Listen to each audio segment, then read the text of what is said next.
Shalom Uberajá. Vamos a continuar con la historia de los hebreos en Cuba y continuamos con el vapor San Luis y todo lo acontecido.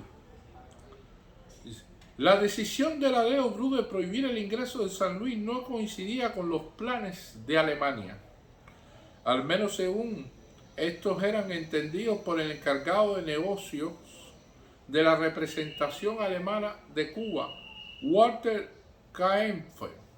Estaba ciertamente satisfecho del resultado de la campaña antisemita, pero no quería perjudicar las relaciones diplomáticas con un país que a sus ojos era un satélite de los Estados Unidos.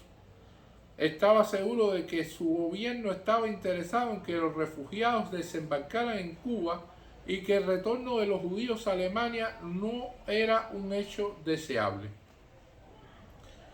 Kempfer no se conformó con la promesa de Benítez del 9 de mayo, es decir, que los permisos vendidos antes del 6 de mayo serían aceptados por el gobierno, y envió al secretario de Estado, Remos, dos cartas en las que solicitaba que se permitiese el desembarco de los pasajeros que obtuvieron sus permisos de entrada de acuerdo con las disposiciones anteriores. Una hora después de la llegada de San Luis se presentó en la delegación alemana un representante de la Secretaría de Estado cubana, quien informó a Kempfer que el presidente de la República había prohibido la entrada del buque porque tanto los pasajeros como la empresa JAPA habían contravenido el decreto 937.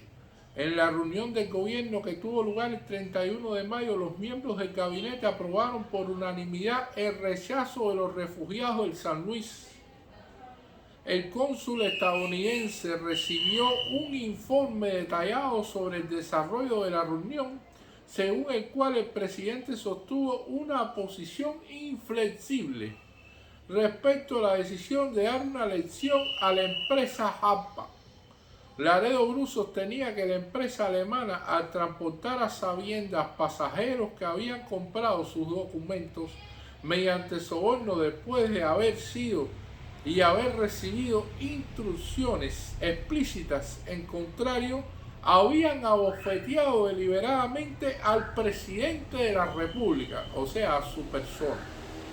La firme determinación del gobierno tuvo expresión en el decreto 1168 del 1 de junio de 1939, firmado por el presidente de la República de Cuba y por el secretario de Hacienda Joaquín Ochotorena. En la introducción del decreto se decía que las disposiciones sobre inmigración han sido burladas por los pasajeros y por la empresa alemana. Se trata de personas que fueron obligadas a abandonar su país por razones políticas y no es posible reconocerle el estatus de turista que viajan por placer. La permanencia de la nave en el puerto de La Habana se había convertido en una verdadera perturbación del orden público y por ende el gobierno había decidido una medida sin precedentes: requerir al señor Louis Clausing en su carácter de agente de Hamburg American Line para que proceda a dar inmediatamente las órdenes oportunas para la salida en el propio día del requerimiento del buque San Luis, conduciendo a bordo cuantos pasajeros en él se encontraran y cuyo desembarco no hubiese sido autorizado. Y en el caso que dicho agente se negase a dar tales órdenes, la fuerza de la Marina de Guerra Constitucional de la República de Cuba procederán a conducir al repetido buque San Luis fuera de las aguas jurisdiccionales de la nación cubana. Walter Kempfer interpretó el decreto 1168, que implicaba una amenaza potencial contra el buque y le concedía un plazo sumamente corto para su reaprovisionamiento, como una afrenta a la bandera alemana. Es perfectamente comprensible que el gobierno cubano no muestre entusiasmo ante el ingreso de numerosos inmigrantes judíos, pero la forma en que el gobierno local osó a tratar al buque alemán no tiene nada que ver con los judíos y constituye una ofensa a Alemania. En su carta del 5 de junio, el secretario de Estado cubano aclaró que las medidas adoptadas no estaban dirigidas contra Alemania, con la que se deseaba mantener relaciones correctas, sino contra la empresa Japa, que había violado deliberadamente las leyes inmigratorias del país. Remos explicaba que su gobierno se vio forzado a adoptar disposiciones de emergencia contra el buque alemán, a fin de evitar la introducción en nuestro país de elementos indeseables, los judíos, expulsados de Alemania, que el propio gobierno de vuestra señoría considera perjudiciales al bienestar nacional. Caenfe respondió a Remos que su gobierno no expulsa a los judíos y que los pasajeros de San Luis han salido de su propia voluntad de Alemania, pero en su informe a Berlín aclaró que no era su intención defender los derechos de los refugiados judíos, sino el honor de Alemania. En este caso no se trata de inmigrantes judíos alemanes, ni tampoco de si los mismos constituyen elementos deseables o indeseables para Cuba, sino solamente de la actitud del gobierno cubano hacia un barco alemán. Se creó así una situación paradojal. En los informes, el representante de la Alemania nazi, Walter Caenfe, procuraba defender los derechos de la empresa APA a introducir a Cuba refugiados judíos, mientras que el secretario de Estado Remos, quien había atacado a Alemania en la conferencia de Lima por su política racista, se oponía al ingreso de los judíos y lo definía como elementos indeseables en la República de Cuba. Personalmente, Remos tendía a permitir su ingreso en una conversación franca y privada con el embajador de los Estados Unidos. Reveló que pese a su decisiva oposición a los métodos de Benítez y a las irregularidades en el servicio diplomático bajo su propia autoridad, su opinión personal era que las personas que estaban ahora en La Habana deberían ser admitidas con la condición de que se obtuvieran las garantías adecuadas. También en la reunión del gobierno mantenida el 31 de mayo, presentó Remos los aspectos humanitarios del problema de los refugiados, pero el presidente de la República de Cuba, Laredo Bru, mantuvo su posición de obligar a la nave a zarpar con todos sus pasajeros. Expresó su calurosa simpatía por el sufrimiento de los refugiados judíos y por la situación de los pasajeros, en particular de San Luis, pero destacó que la soberanía de la República de Cuba había sido puesta en ridículo por la empresa Japa.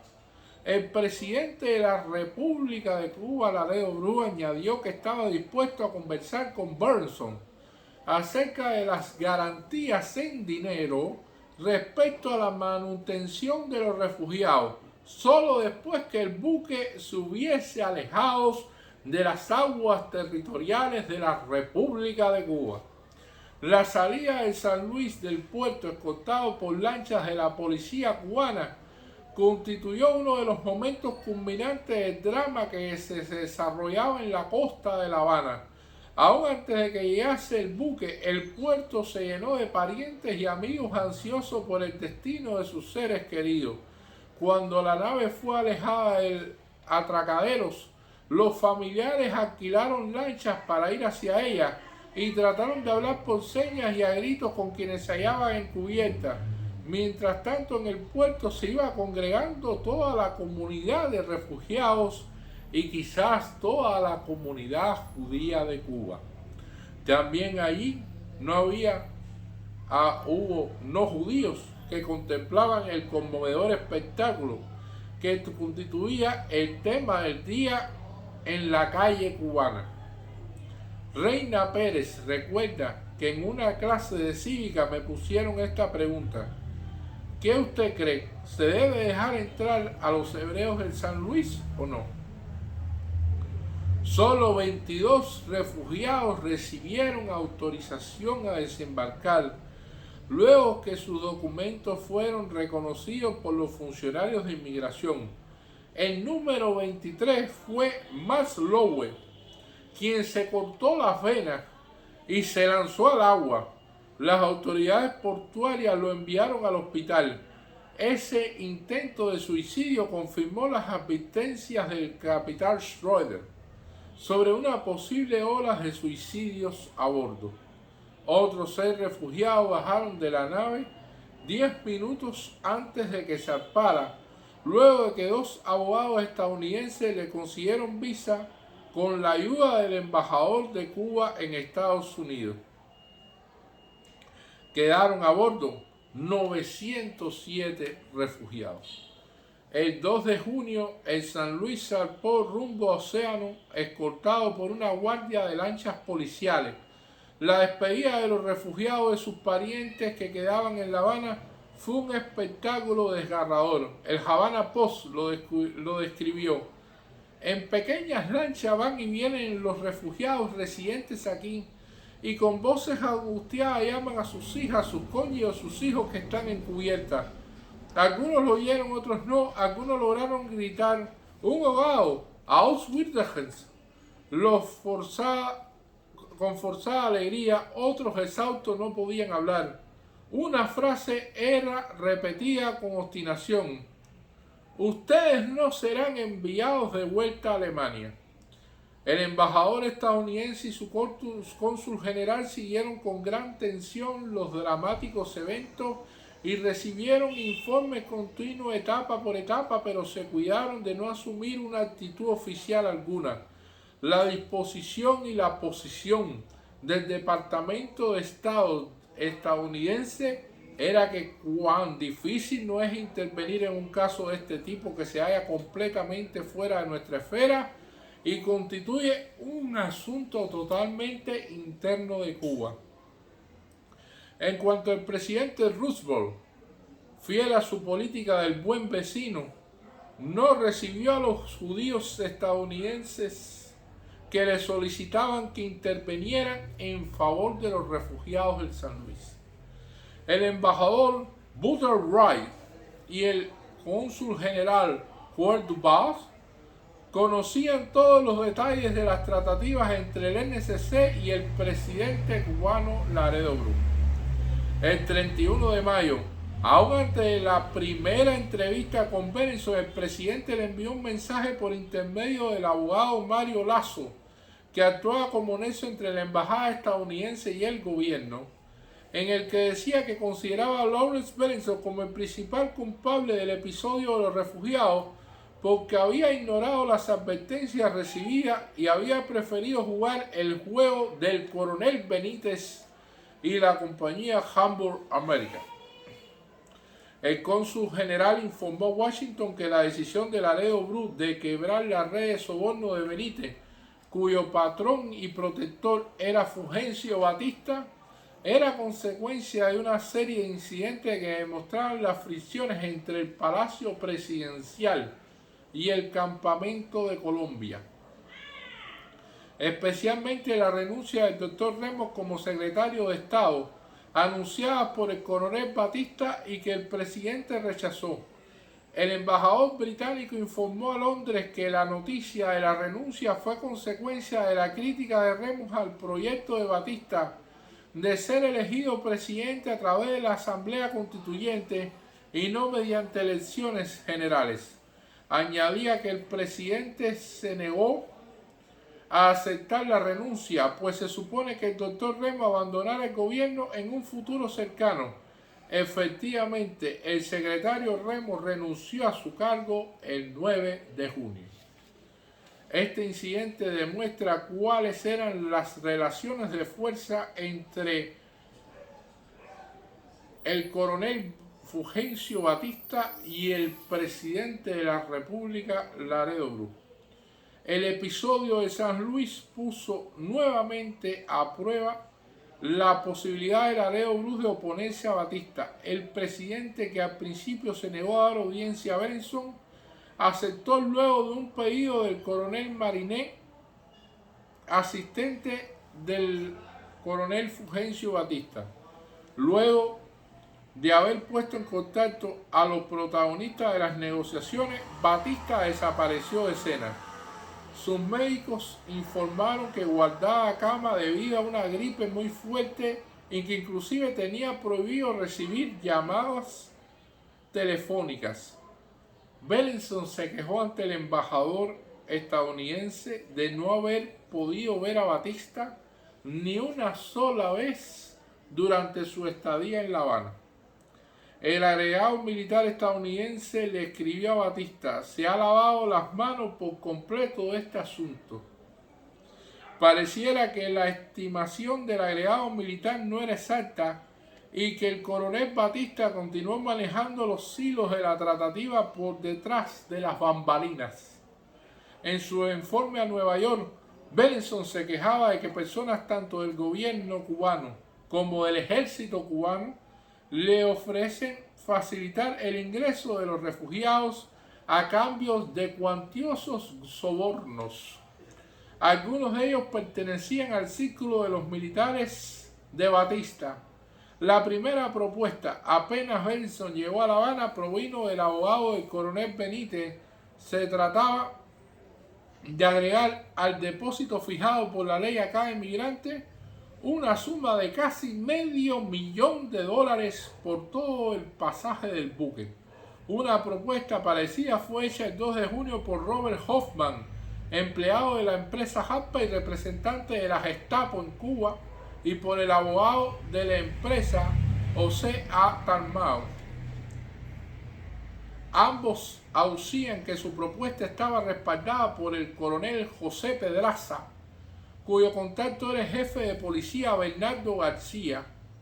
El mayor García, junto con el coronel Manuel Benítez Valdés, hijo del director del Departamento de Inmigración, sorprendieron a Bellinson en su cuarto del hotel y reiteraron su propuesta, que además del depósito de 500 pesos cubanos por viajero, se entregase una suma cercana al $500,000 para financiar el fondo de elecciones y los pagos a las personas involucradas en el asunto de la corrupción y soborno.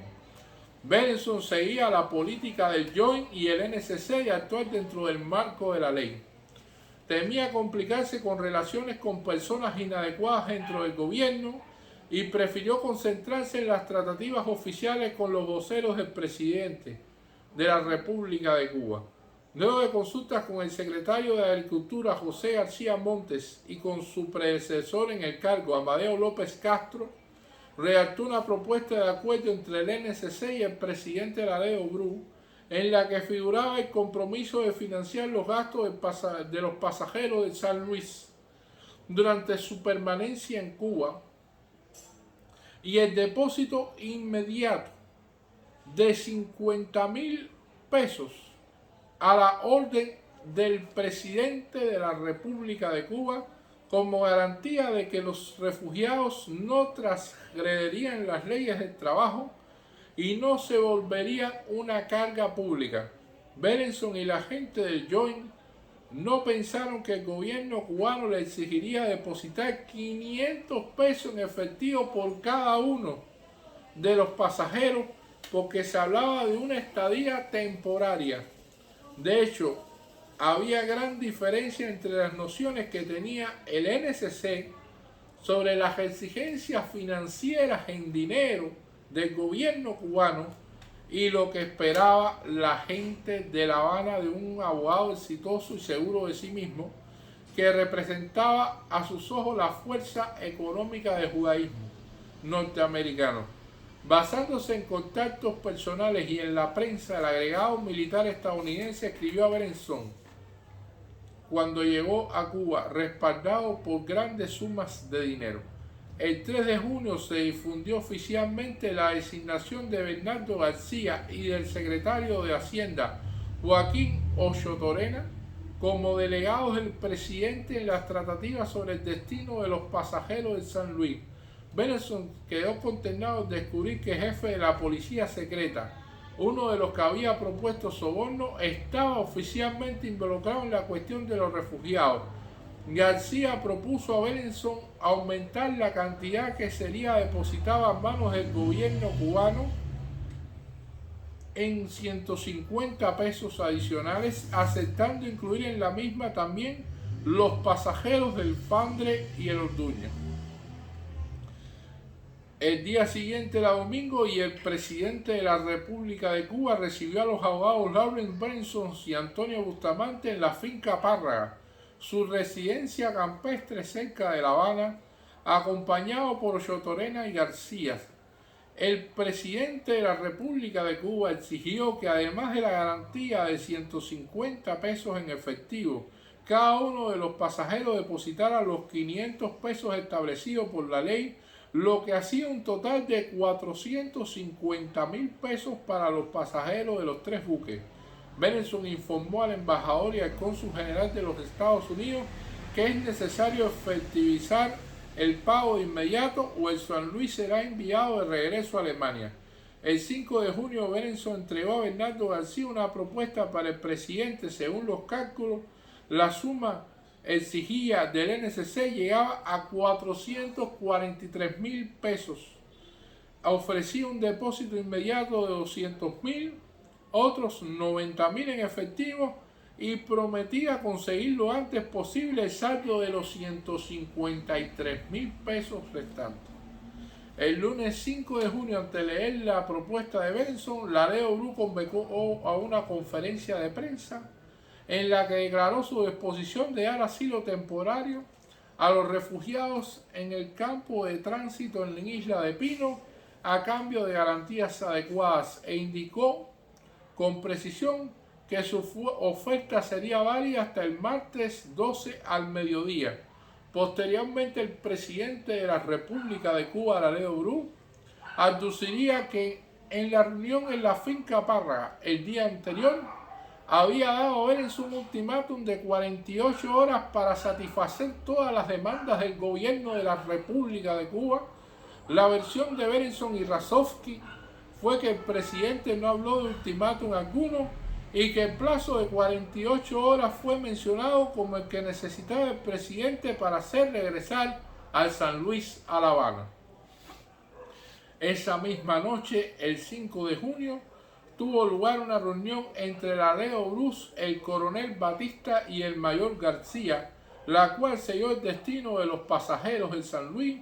El contenido de la reunión no ha trascendido, pero dadas sus circunstancias es posible proponer varias hipótesis. La participación de Batista sugiere un acuerdo entre el presidente y él para evitar el regreso del buque a La Habana. Aun si Batista respaldaba la exigencia de agrandar la suma exigida del NSC con el fin de que parte de la misma sirviera para su campaña presidencial, dadas las circunstancias, prefirió aceptar la posición del presidente e impedir el ingreso de los viajeros a Cuba. 2 días antes, el agregado militar estadounidense escribió que no compartía la estimación según la cual Batista y Ladeo Bru estarían enemistados con él por el apoyo que él primero había dado a Benítez. En su opinión, el coronel Batista estaba ocupado de muchas cosas mucho más grandes y estaría renuente a entrometerse en este asunto debido a la publicidad adversa que tiene el mismo. El martes 6 de junio, Berenson se presentó en el Palacio Presidencial a las 10 de la mañana, según las instrucciones recibidas el día anterior, seguro de que estaba por completar el acuerdo que permitiría el ingreso de los pasajeros del buque San Luis. Hasta la 1 del mediodía aguardó en vano la reunión con el presidente de la República de Cuba, Ladeo Bru, y sus esfuerzos febriles por hablar por teléfono con García resultaron inútiles. Exactamente a las 12 del mediodía, y sin informar a Berenson, el secretario de Hacienda, Ochotorena, anunció a la prensa que Berenson no había cumplido con el plazo de 48 horas y que había presentado una propuesta que no se correspondía con las demandas del presidente de la República de Cuba, Por lo tanto, el gobierno pone fin al asunto y los inmigrantes que se hallan a bordo de San Luis no serán autorizados a descender en parte alguna de todo el territorio nacional de la República de Cuba. Es decir, la posición oficial era que Berenson no había cumplido el plazo y que había intentado regatear las condiciones exigidas por el gobierno. La pregunta es si fue la razón del fracaso o una excusa esgrimida por el presidente de la República de Cuba. Berenson y Razovsky tuvieron la impresión de que en el transcurso de la reunión decisiva en la que también participó Batista, se decidió rechazar definitivamente a los viajeros de San Luis y que los sucesos del 6 de junio fueron una comedia.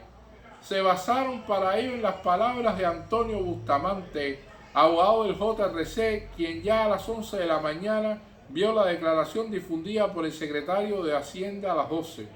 Y el hecho es de que el presidente y García se desentendieran de hablar con Berenson. Dos abogados cubanos que asesoraban al Joint estimaron que el gobierno realmente se alegró de que el plazo de 48 horas no haya sido respetado. En sus palabras, el presidente le dijo que la opinión pública no estaba a favor de un gesto humanitario hacia los refugiados y que Berenson aprovechó el plazo de 48 horas no para satisfacer las condiciones que le fijara el gobierno, sino para comerciar y regatear. Las tratativas entre Berenson y el presidente Laredo Bru fueron estudiadas por Irving Hellman, para quien el abogado neoyorquino es el principal responsable del fracaso de los contactos con el gobierno cubano. Su conclusión se basó en el informe del cónsul general de los Estados Unidos, según el cual Berenson le contó que intentó ahorrar el dinero del Joint. Pese a que sus superiores le habían ordenado responder a todas las exigencias del gobierno cubano, Berenson quiso regatear y ahorrar el dinero del Joint para no gastar tanto.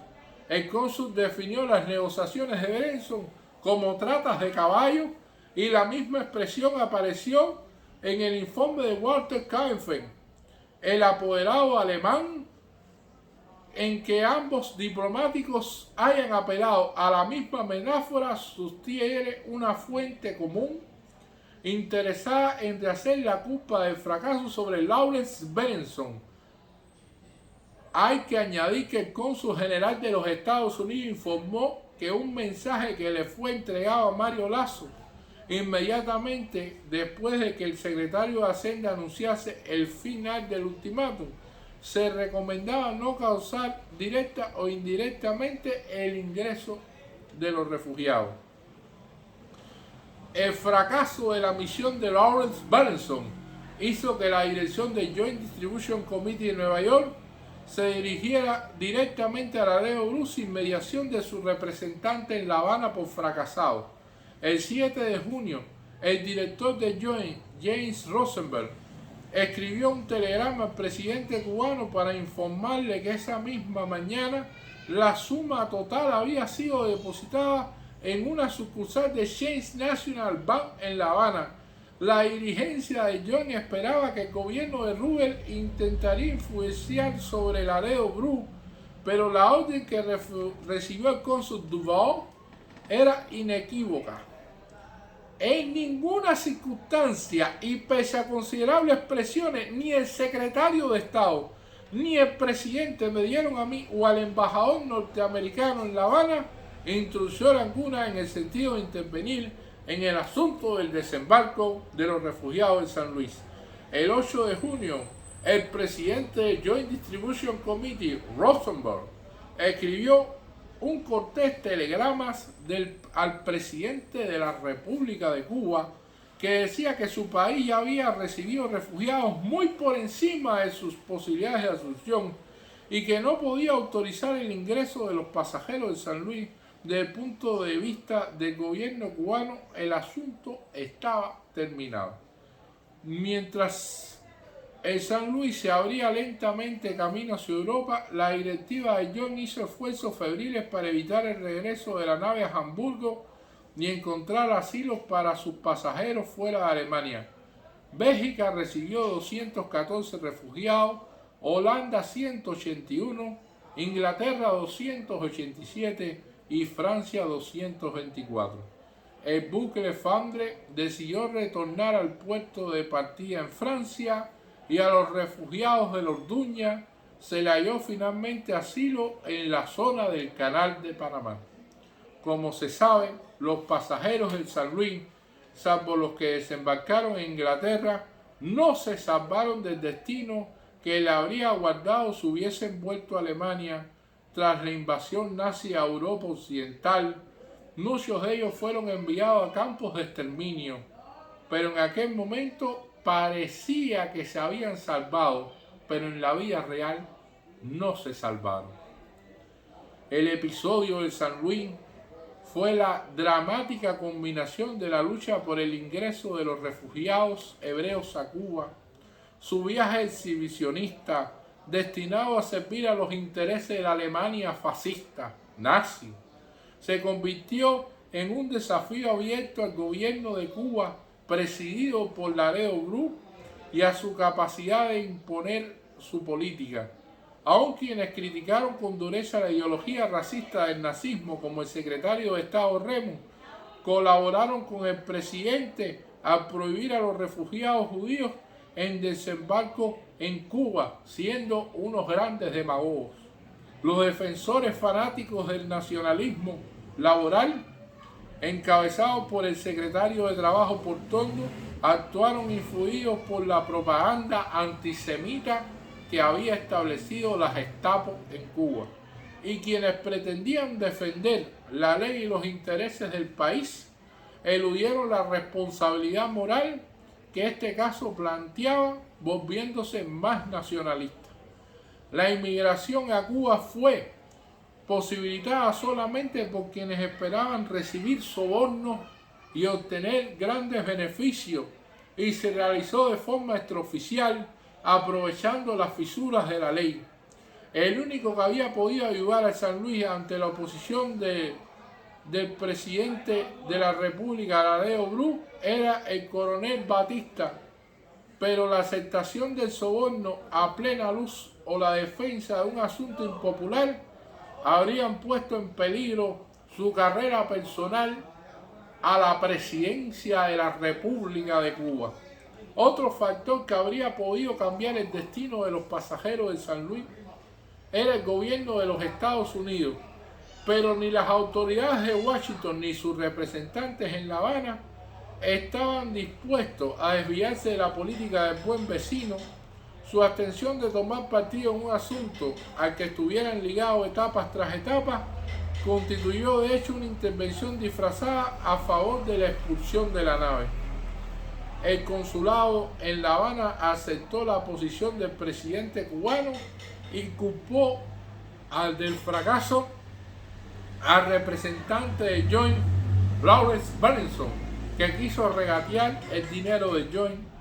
Pero es evidente que pese al poder económico que se le atribuya, Berenson, al igual que los pasajeros del San Luis, no fue sino un juguete en manos de fuerzas mucho más poderosas.